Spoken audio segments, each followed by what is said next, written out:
The American economy is currently thriving, with GDP growth, low unemployment, and decreasing inflation, yet many people still view it as terrible. This disconnect can be attributed to the influence of partisanship on people's opinions about the economy, with Republicans being more likely to view the economy negatively when a Democrat is in the White House. This partisanship-driven perception of the economy is not entirely based on reality and is influenced by conservative media and social media platforms. In the world of politics, Republican presidential candidate Chris Christie downplayed the potential consequences if rival Donald Trump loses the 2024 primary race, but refuses to concede or continues running as a third-party candidate. Christie, the former governor of New Jersey, said that Trump's continued presence in the race would not be an ongoing problem, as the public would begin to ignore him. Trump currently leads national polling of Republican primary voters,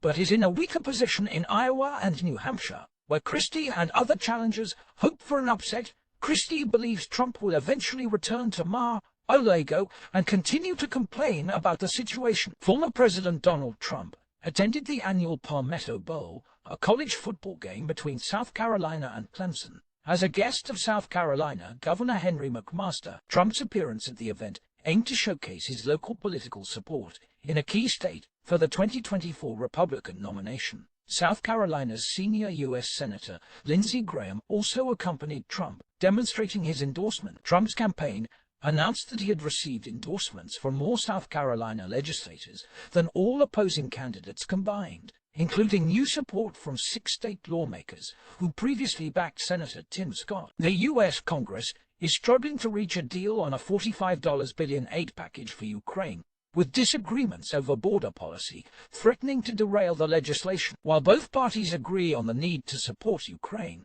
Republicans are demanding changes to border policy in exchange for their support on the aid package. The disagreements are primarily over asylum and humanitarian parole, infrastructure and enforcement, and the extent of legal status for immigrants. Despite the challenges, some progress has been made on staffing and enforcement measures. A recent surge in announced retirements from members of Congress has been attributed to frustration with drama and partisanship on Capitol Hill. In November, a dozen lawmakers, evenly split between Democrats and Republicans, announced they would not continue serving in Congress, marking the highest number of such announcements in any month since at least 2011. This comes after a series of high-profile clashes and disagreements among members of Congress, including the Republican House Speaker drama. The increased number of retirements has raised concerns about the future of bipartisan cooperation and the overall functioning of the legislative body.